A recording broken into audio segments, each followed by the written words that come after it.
Hey everyone, this is Riven Blade with a review of AEW Dark Elevation for June 28th, 2021. This was a pretty fun show. It had a nice house show vibe to it. The wrestlers were having a good time, the crowd was having a good time, and if you enjoy these wrestlers, you will probably have a good time with this episode as well. And if you dig what I'm doing here, you dig this video, make sure to give me a thumbs up, subscribe to my channel, turn on notifications, and leave a comment down below. Let me know what I'm doing well. Let me know what you think I can improve in the future. So we start things off with Eddie Kingston doing his post-show Dynamite promo, and this promo ruffled a lot of feathers this past week, especially on Twitter. So he puts over Jungle Boy, he puts over the legend Christian, and then he talks about the guys on the other channel, quote unquote. And for me, this was a very boilerplate standard stuff that I've been hearing in Ring of Honor rings and TNA rings going back all the way to 2002 and before then in like WCW. So I didn't think there was too much wrong with it. He's basically saying, I love working here and I think this company is the best company in the world, and it's kind of just friendly competition. The part that ruffled some people's feathers is when he talks about the locker room in AEW having more passion than the guys on the other channel. So I can see how that might angers a few folks. Overall though, just a fun little rah rah rah, go go go AEW kind of promo. And it's always kind of interesting and fun to see Penta without his makeup on underneath that mask. Anyway, the crowd is hot to start this show. And first thing, we got the Hollywood hunk, Ryan Nemeth and JD Drake taking on the Gun Club. Not much to write home about in this match. Everything was technically sound. Everything was done well. The crowd was into it. And Colton Gunn is coming along nicely. Initially, I was really impressed by Austin Gunn, and now Colton seems to have caught up a little bit just in his technical abilities. And the only thing with him, he needs to acquire more of a character, more of a personality. That's something that's going to come with time. For now, just getting him in-ring experience is probably doing him a hell of a lot of good. Anyway, the whole thing ends with Billy Gunn hitting the Famouser, and that gives him the 1, 2, 3. He awkwardly hugs Aubrey, so that's still a thing that he's doing. And I know this is kayfabe, but it's a little bit uncomfortable. All right, so Billy, maybe, I don't know, reconsider here. Reconsider. Next up, we got Penelope Ford taking on Valentina Rossi. So Rossi looked a lot better in this match, and I'm glad that she survived that kind of shoulder breaker, almost gone bad that she took from Kilynn King in her debut match. Anyway, this was a pretty good one. I'm happy that Penelope Ford is still on AEW's radar as a potential single star in the women's division, as she should be, because she has the charisma, she has the moves. Occasionally, she mistimes that springboard cutter that she does off the ropes, but overall, Ford is, she's got it. She has got it, and I'd like to see her more in AEW.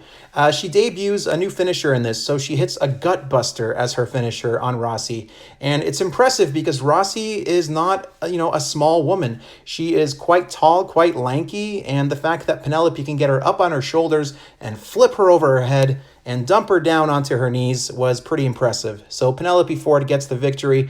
I really hope they give her something to work with moving forward, because she can do this. She can be the face of this division, or one of the faces of this division. Next up, Serpentico taking on Brian Cage. And I love the entrance for the Chaos Project with, the streamers going up in the air. Luther doing his weird thing where some of the streamers get caught in his mouth. This guy, I did not like him when he first debuted in AEW as part of the Nightmare Collective. I didn't like him for several months after that. But now, with the work that he's done on Dark and Elevation, he has just become incredibly entertaining along with Serpentico. So it's weird. I feel weird that I'm singing the praises of Luther at this point, but I am singing the praises of Luther at this point. I want to hear more from this guy with his screechy voice and his weird mannerisms and tongue contortions and whatever else he does. Anyway, this match goes as you would expect. Brian Cage just tosses Serpentico around because he is vastly larger than him, so as he should, right? He kind of gives him the bicep curls in the middle of the ring, and at one point, Luther gets involved, and he distracts Brian Cage a bit. That allows Serpentico to string together a bit of offense, but even that doesn't really last for long as Cage regains advantage and just tosses Serpentico around some more. The cool moment, the best moment of this match is Serpentico's on the outside on the ramp. Cage follows him, and he tosses him back into the ring with just a tossed power bomb. and that leads straight into the finish, the drill claw for the 1-2-3. Brian Cage just stays looking like a beast, and I really want to see something happen with that FTW belt this summer. I think with Rampage coming up, that's got to be something that they're thinking about. Tony Khan has said before that he has big plans, quote unquote, for the FTW belt. I hope we start seeing those plans come to fruition soon, and I hope that this Team Taz breakup doesn't get extended for too much longer. With crowds back, with AEW going on the road, they should be breaking up in the next 2 to 3 weeks. That's what I'm hoping for. You see Hook here, you see Hobbs here. They're both looking a little side-eye. They're giving the side-eye to Brian Cage here. So hopefully we see Team Taz break up soon. All right, next up, Wheeler Yuta taking on Carl Anderson. I've only seen Yuta in one match before this, and that was against Jonathan Gresham in the Ring of Honor Pure Title Tournament. I was impressed with him in that match. So we got Carl Anderson brings out the whole gang, the Young Bucks and Gallows. Yuta comes in wearing his mask. I mean, it's just genius marketing right there. He does look really, really cool, like some guy coming out of some futuristic movie, sci-fi flick. So I like Yuta's look. And he gets a chance to shine a little bit, especially at the beginning of this match. He's very quick. He kind of uses his agility to escape Carl Anderson and to avoid him. And Anderson hits a spine buster at one point that kind of gives him the advantage back. And he just kind of takes control. Yuta showed a lot of fire in this match. Like I mentioned, missile dropkick off the top. And eventually he goes to the outside. He takes a super kick, double super kick from the Young Bucks. And that really just turns the whole match around into Carl Anderson's favor. He hits the gun stun as Yuta is stunned, just, dangling around the ring and kind of super dizzy. Gun stun for the 1-2-3. Carl Anderson wins. Good showing from Yuta. I think Tony Khan will probably be asking him back. A decent little match. And worth seeing just to see Nick Jackson walk and run and jog around the ring back and forth to end it. It doesn't do it justice just to see it caught in a still picture. So check out the ending of this match to see Nick Jackson's just weird heel antics. Next up, Brock Anderson, Lee Johnson, and Dustin Rhodes taking on Adrian Alanis, a.k.a. Discount Roman Reigns, going by this picture, Liam Gray, and Justin Carino. Not sure if he is Steve Carino's son or not. I probably should have checked that before this. Do you know? Let me know in the comments. Scream at me and tell me how big of an uninformed mark I am or whatever. Anyway, this is just another way to get reps in for the likes of Lee Johnson and Brock Anderson, both of whom looked really good in this match. Everyone was fundamentally sound, including everyone on the opposing team. And Dustin also looking good. Got a hot tag at one point, did the clothesline, did the not today, did the power slam and all that good stuff, and did a spine buster. So it was like Spine Buster City on this episode a little bit. Anyway, this whole thing breaks down. Lee Johnson goes to the outside, dives on top of everybody, and that leaves the opposition vulnerable in the middle of the ring. We got Dustin hitting the Bulldog off the top rope for the 1, the 2, and the 3. Just another match to get Brock Anderson some reps, to get Lee Johnson some reps. I think Lee Johnson's ready for a bigger spotlight. I hope they give it to him soon. And Brock Anderson, you know what? I'm impressed, I have to say. Just based on his in-ring charisma, his in-ring talent, the way he snaps his offense, and kind of just even the way he does kicks down on the opponent while the opponent is laying on their back on the ground. It kind of reminds me of just classic, solid early 90s wrestling. So I'm a Brock Anderson fan in the early going. Just going to be interesting to see him with a mic eventually. Next up, PB Smooth, great name, and Matt Justice, okay name, taking on the Acclaimed. Really good name. So we got the usual rap from Caster coming in. He talks about the gimmick of Justice being, I think, just a straight white guy or something. Anyway, it's the usual stuff that you can expect from him. He's got pretty good bars here. So this match, Caster he just loves mugging for the camera. He does that a lot in this match, actually, pre-match, during the match, and after the match. Anyway, not a long match overall, just a good showcase for the Acclaim to kind of get off their offense, to mug for the camera a little bit, and they hit the S4, followed by, there's the S4, followed by the mic drop from Caster for the 1, 2, 3, game over. And they are really feeling themselves, and in Caster's case, quite literally feeling his nipples. That's what he's doing. And I like the Acclaimed. I don't think they're that great in the ring still, though. I have to be honest with you. I never feel like I'm super into the zone when I'm watching an Acclaimed match, that, things are moving and flowing in a super exciting way. But their character work is so strong that it kind of overpowers that and kind of makes them work in a way. So yeah, I know Bowen's in a singles capacity. I've enjoyed seeing him in singles matches. Caster, not as much. And as a team, they work, as their personalities work together, but I haven't seen that Acclaimed match yet that makes me say, wow, these guys are a blow-away great tag team when it comes to quote-unquote work rate, which is a word that you either hate or like or don't mind, depending on what type of wrestling viewer you are. Anyway, next up, Kilynn King versus Riho. I love Riho. I'm just going to say it because she just brings so much light and so much positive energy to the ring. She does have a great smile that just kind of like lights up the room, and she is also a wonderful babyface wrestler. She just zips around the ring, just goes back and forth and jumps and slides, and just she's wonderful. Anyway, Kilynn King kind of plays a heel in this match, so you can see here she sets up for the test of strength, then puts her hand up. That kind of gets the crowd to boo her a bit because Riho is shorter than her, of course. And this is just a fun match, and this is probably my favorite match on Elevation of this episode. So, Riho does her thing, cross bodies off the top, but Kilynn King grabs her, shows her strength, and gives her a backbreaker. And King looks very vicious in the ring, just stomping Riho down. Again, giving more of a heel vibe in this match, probably just for this match. I think the crowd generally loves Kilynn King, or is getting around to loving Kilynn King. But in this match, she did a good job of making Riho look sympathetic. And we got some submission work going there. We got the 619 from Riho over there. We got a suplex from Kilynn King onto Riho. And Riho just keeps trying to escape, essentially, Kilynn King. Because if Kilynn King catches her and she hits one of her big power moves, Riho's in trouble. And that's essentially the story of this match. And this kind of all falls apart for King when she tries a top rope maneuver, misses it, gets the knees to the face, which looked really snug from Riho. And Riho picks up the victory. 1, 2, 3. I love that Riho is making the U.S. her permanent base of operations. Now, I hope that means we get to see her a lot more often in AEW. Really, for me, there's no reason why I'm not seeing Riho on my screen at least every 2 weeks in AEW. I want to see her more often. More Riho, please. She is awesome. I love her. Please, just give us more Riho. Next up, Aaron Rourke and Jake Logan. Rourke and Logan taking on the Varsity Blondes with Julia Hart.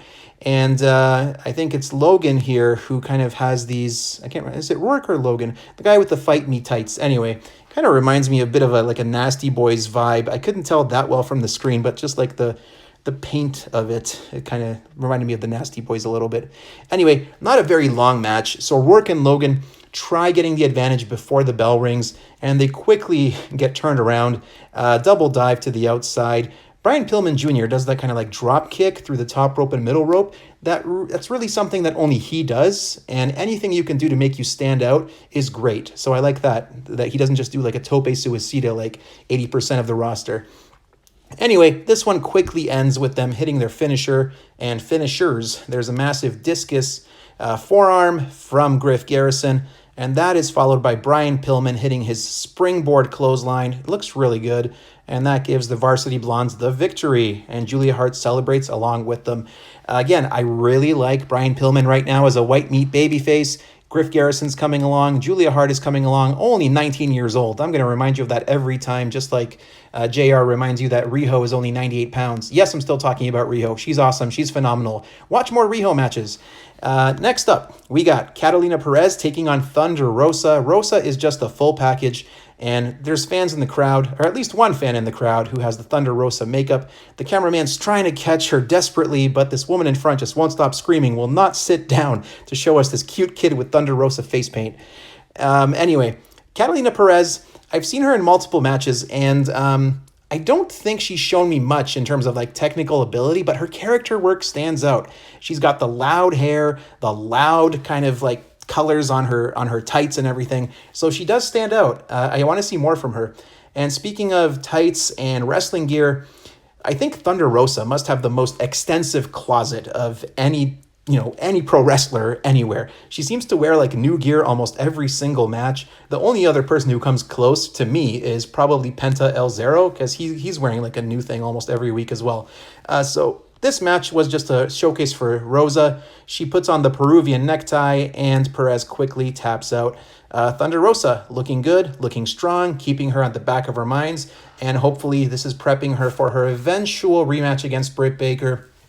And I still think that's going to happen at All Out, with Britt winning that time before they eventually do the third match at some point in 2022 and Rosa wins. I think Rosa should be the one to take the belt off Britt once she is with AEW full-time and out of her NWA contract. All right, next up, The Blade versus Chuck Taylor. The Blade coming in with the Bunny. There they are together. And I don't know, this match was okay. It had a lot of punches, a lot of kicks, a lot of Irish whips, some time spent on the outside. Really funny, Chuck Taylor just kind of doesn't want anything to do with the Bunny, who's kind of like tilting her head, looking at him, kind of side-eyed, like the Bunny does, and he feels uncomfortable with that. Anyway, a lot of this kind of stuff in this match, kind of like grabbing for faces and like just submission kind of stuff with some punches and kicks thrown in for good measure. And it does pick up a bit near the end. Chuck kind of goes to the top, hits the double knees, and this all ends, though, with the Blade putting his feet on the middle rope. The Bunny comes in, holds them, and he wins by cheating. So 1, 2, 3, the Blade beating Chuck Taylor. Anyway, after this match, Taylor gets beat down by TH2, who run into the ring, and they get chased off by Orange Cassidy. I guess all Orange Cassidy has to do is just show up, and everyone takes off. Not even like, he doesn't even have a weapon like, Sting used to have the bat in the good old days of the late 90s. Just, I guess, Orange Cassidy showing up makes everybody turn tail and run. So, next up, we got Private Party and Matt Hardy taking on the Dark Order. Alex Reynolds, Allen, Five Angels, and Colt Cabana. And there is Isaiah Cassidy showing off his two watches. I still like that gimmick. At one point, near the beginning of the match, Private Party kind of tries going at, before the match even starts, but they realize that, hey, they brought the whole family. What's going on here? We can't take on these guys. Allen, Five Angels, dives in and just wrecks everybody. And, Dark Order gets the early advantage, do some double team, triple team maneuvers. And this is a pretty fun little match. It's not something I'm gonna remember, like 1 week from now, or maybe even 3 days from now. But it was a fun little match. And like I said, this show had a house show vibe. And this match, second most, the main event had the most house show vibe to it. But second most on the show, this had a house show vibe. So at one point, Allen Five Angels, he gets the corner post between the legs. Not a fun spot to take, almost ever. And you know what? I actually don't even mind Private Party's gear in this match. It's kind of growing on me. The dark t-shirts, the dark jeans with the gold belts sticking out. It works. I think it looks nice on them. Anyway, at one point, Colt Cabana goes full lucha, does a springboard moonsault from the second rope, hits both men. He does the double elbows, the double dusty elbows on Private Party. But eventually he gets dumped out of the ring. Alan Angels is near the top rope near the end of the match. Well, right at the end of the match, Matt Hardy distracts him. That allows Private Party to hit the gin and juice for the 1, 2, 3. Isaiah Cassidy dancing away like there's no tomorrow. And Private Party, Matt Hardy getting a win, keeping them strong. Hardy Family Office, I don't know. Where's Jora Joel? I need some follow-up on Jora Joel with these guys. That was kind of the most interesting wrinkle from last week for me. So hopefully we see more from Joel on Elevation or on Dark soon, because I want to see more from him. And I want to see Hardy kind of try to turn him over to being part of the HFO. Next up, Hikaru Shida versus Reka Tahaka. I really like Hikaru Shida, and I'm kind of disappointed that we still haven't seen her on Dynamite since she has lost the belt to Britt Baker. But this new look, it's really good. And she's kind of winning her way back on Dark, on Elevation. And Reka Tahaka, like I've mentioned before, she's got the look, she's got the move, she's got the headbutts. And I think she can be something special in the women's division going forward. I really hope that they have plans for her and they have a spot for her. And if there is a women's tag team division eventually, she should be in that. Just any way to get her in there, because she could be special. I really feel that. Anyway, these women had a strong match. What I want to say is, I don't know if it was this match or I think it might have been the Riho or Penelope match. Paul White at one point did this thing that's a really big pet peeve of mine where he says, "Oh, these girls are having a good little match." And kind of like makes it seem like, oh, that's cute. I mean, you would never, watch a match between Ricky Starks and Darby Allin, for example. You wouldn't say it's like these boys are having a good match. So if you wouldn't call like Darby and Ricky Starks boys, don't call the other women who are in their 30s and late 20s girls either. Please, come on, guys. All right. Anyway, decent little match. I thought the Riho match was much better, but this match, Tahaka got to show off some character work, looking strong, looking powerful, putting the boots to Shida, and Shida does her, outside leg lift on the apron. Tahaka, she's got the facial expressions, man. I mean, I think she can really get over with the crowd. She looks vicious. She looks like $1,000,000, and I want to see her in a prominent position in a couple of years. So I hope that they do have plans for her and that they do sign her. So yeah, a really impressive suplex from Shida at one point because Tahaka is actually much larger than her. Tahaka with the headbutts, Shida with like a massive forearm strike at one point with Tahaka on the ground, and eventually she hits the katana for the victory. So Shida looking strong, climbing the ranks, ranked number 5 for now, and she wants to get back to being number 1. I think we'll eventually get that Shida and Britt rematch. I like that there are no automatic rematches in AEW. I just don't think it's time yet, but I think somewhere down the line we are going to see that. Finally, main event time. Penta El Zero Miedo and Eddie Kingston versus the Hybrid 2. Very big time house show feel match to this. So we got Angelico sporting a bit of a new hairdo here on the side, and he's doing his dance. We start the match off with, Jack Evans doing his breakdancing. Eddie Kingston, none too impressed. And Jack and Angelico are kind of goading Eddie into dancing too. He doesn't want to at first. Eventually he gives in. He does the Jack Evans and the Angelico dances. It looks pretty fun, pops the crowd. Just a good time had by the wrestlers, a good time had by the people in attendance. And Penta has been the workhorse for me of AEW for the last 3 or 4 weeks. He's been in these tag matches, and every time that he has been tagged into the ring, it's like he's just on special the entire time. So he is just like a perennial hot tag, going at 100 miles an hour anytime he's in the ring. Like he does the double sling blades at one point. He's just a great character, a great wrestler, and potentially a great single star for AEW if they want to go that route. So I hope that they do. There he is. Look at this guy. He looks so cool. He is an action figure. Anyway, Eddie and Penta with some cool double team maneuvers, or at least one of them here. And Angelico showing off some of his submission game.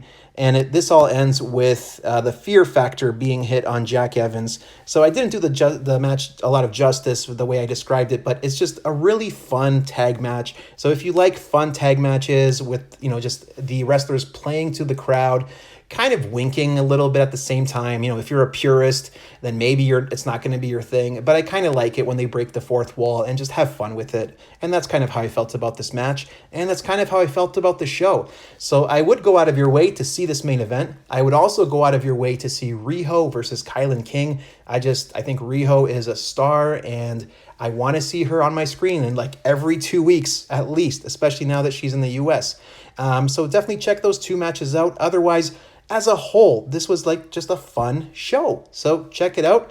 And again, if you like what I'm doing here, don't forget to give me a thumbs up, subscribe to the channel, turn on notifications, leave a comment. Please let me know, what am I doing well? What can I do better in the future in these videos? And yeah, that's going to be a big help to me. Till next time, I appreciate you.